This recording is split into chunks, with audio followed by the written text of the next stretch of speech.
Olá pessoal, nós estamos aqui no terceiro dia da ESPEN, aqui em Copenhagen, e em primeiro lugar eu gostaria de falar dessa parceria muito boa que temos a Braskem com a Academia Danone, que permite levar para o Brasil, para aqueles que não tiveram a oportunidade de estar presente aqui no ESPEN, uma informação diária das sessões mais importantes, das discussões mais importantes que tiveram palco nesse dia.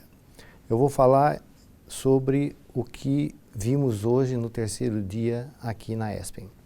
E, em particular, vamos falar sobre uma sessão que enfocou a questão da readmissão hospitalar e da síndrome pós-hospital. Nessa sessão, nós tivemos dois pesquisadores importantes do sul da Inglaterra, o professor Marino Elia e a professora Rebecca Stratton, que publicam muito sobre o assunto, e também uma participação aqui da Dinamarca da doutora Mette Holst, que falou sobre um tema importante, que é a caracterização do paciente que tem mais risco de readmissão no hospital, e enfocou exatamente o peso econômico que isso leva para o cenário da readmissão hospitalar. A professora Mette Holst começou dizendo que o custo disso por ano nos cofres da Inglaterra giram na ordem de 11 bilhões de pounds por ano sobre readmissão, e nos Estados Unidos acima de 17 bilhões de dólares. Então é um ponto bastante importante e que traz consequências econômicas para o país, para a sociedade e finalmente para o paciente também. Bom, como prever a chance de risco? Evidentemente que existe uma balança onde o custo faz com que as operadoras de saúde tentam dar alta mais precoce para o paciente. Mas, ao mesmo tempo, há uma chance de readmissão que varia aí de 12% a 65% dos casos, dependendo do trabalho. Então, os cálculos de risco mostram que o estado nutricional é extremamente importante. E inúmeros estudos têm mostrado que, independente do tipo, do método de avaliar o estado nutricional, seja pela NRS, pela avaliação subjetiva global, qualquer um desses métodos pode mostrar a necessidade de enfocar e ter um risco maior nesse paciente considerado desnutrido. É importante, então, analisar o estado nutricional desse paciente e uma orientação de alta, onde se enfoca a questão de como ele se alimenta e como deve ser esse tipo de alimentação no cenário pós-alta. Às vezes, informações simples de como está a geladeira desse paciente, se vazia ou se cheia, impacta, às vezes, no risco maior de alta. E é importante lembrar que a prescrição de suplementos orais, os estudos têm mostrado e meta-análises têm mostrado também que reduzem, quando se usa no hospital e quando se usa no cenário pós-alta, reduz em muito a possibilidade do paciente reinternar. Então esse enfoque foi bastante salientado pela doutora Holst, e na sequência a doutora Rebecca Stratton enfocou muito as pesquisas e as meta-análises que existem, mostrando exatamente a importância do suplemento proteico oral para diminuir essa possibilidade de reinternação do paciente. Então, na aula da doutora Rebecca Stratton, ela enfocou as razões pelas quais o suplemento oral traz benefícios, né? Em primeiro lugar, as pesquisas mostram que aumenta a ingesta por si só de alimentos que o paciente tem, algo próximo de 20% a mais. Além disso,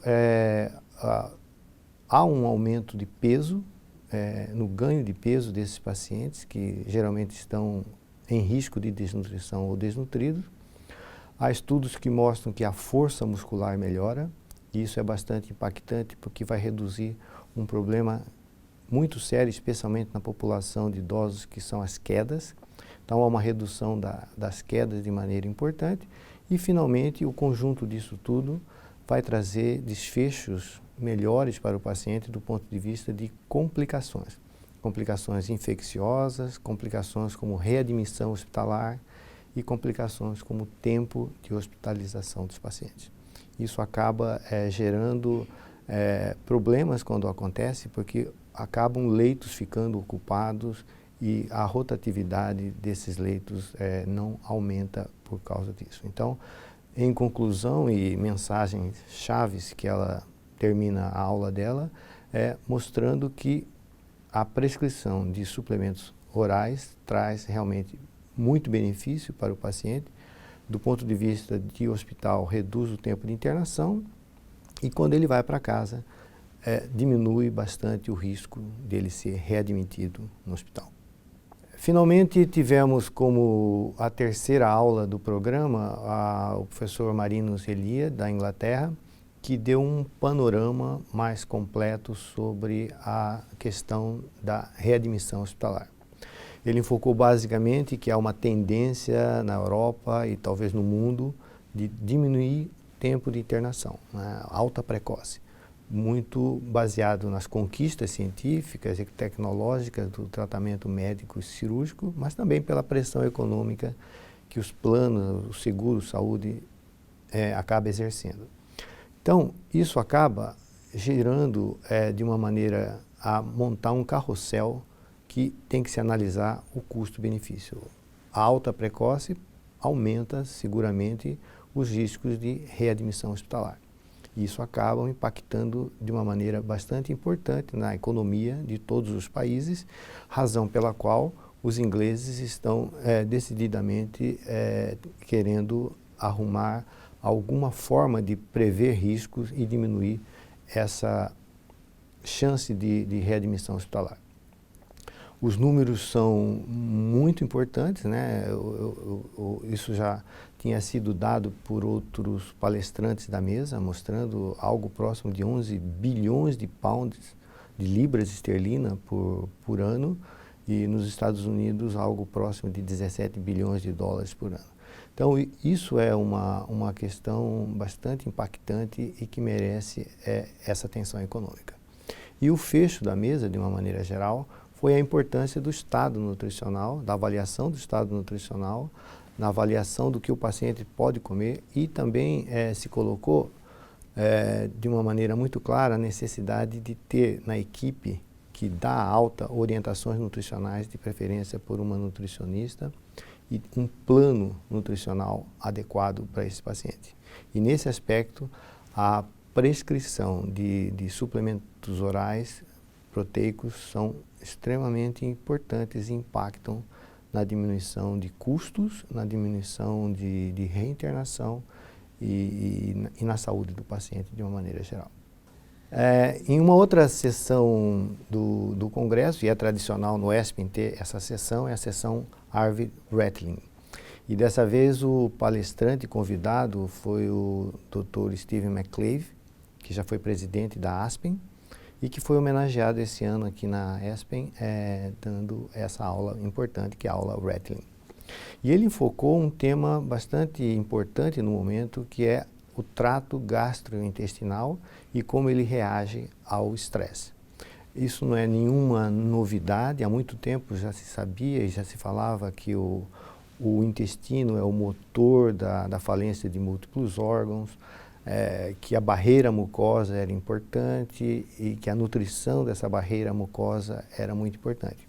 O que há de novo, e que o Dr. McClave mostrou muito bem, é um enfoque muito importante na microbiota, no tipo de bactéria que se tem e das alterações que bactérias que estão num momento de calma com o hospedeiro, de repente se transformam e ficam agressivas.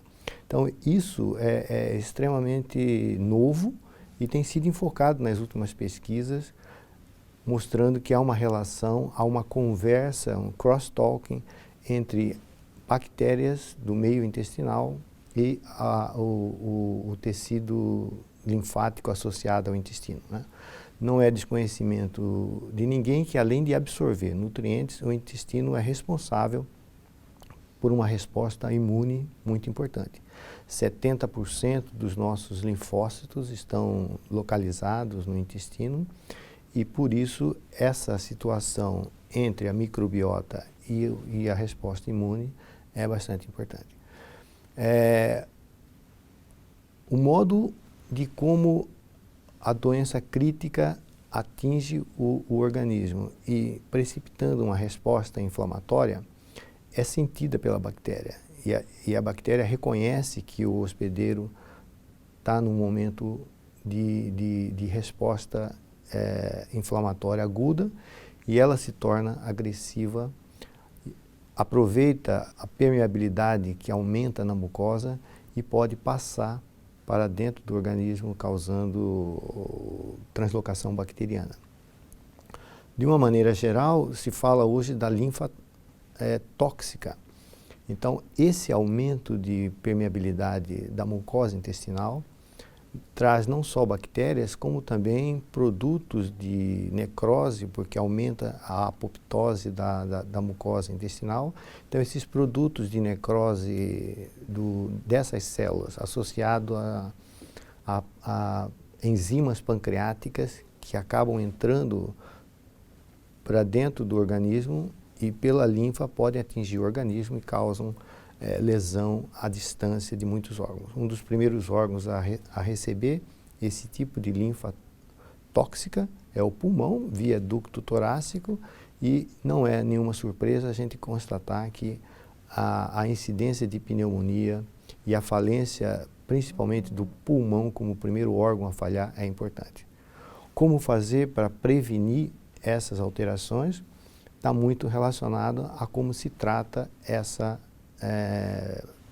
esse meio ambiente dentro da luz do intestino e a necessidade, evidentemente, da dieta enteral precoce em detrimento da parenteral.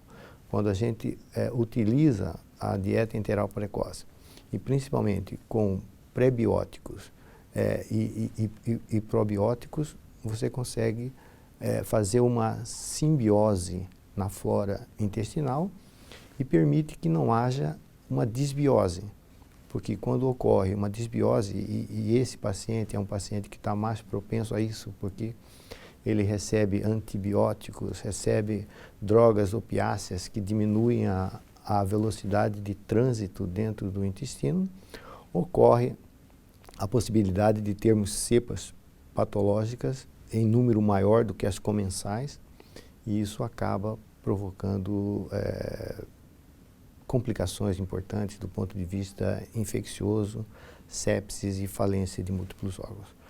Então, a tendência hoje das pesquisas é entender esse quorum sensum, que foi um ponto importante da aula do Dr. McClavey, onde ele mostra que essa comunicação entre o que está ocorrendo no organismo, a bactéria se torna mais virulenta, mais capaz de agredir o organismo, e as formas de como prevenir isso aborda hoje de onde se encontram as pesquisas para melhorar essa situação.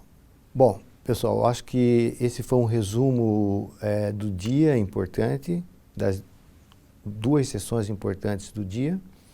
Eu quero agradecer mais uma vez à Academia Danone, essa parceria importante com a Braskem, e convidar todos para amanhã assistirem esse resumo do dia com o Dr. Paulo Ribeiro, do Hospital Sírio-Libanês de São Paulo, que está aqui presente também na ESPEN e fará essa síntese do dia para vocês aí do Brasil.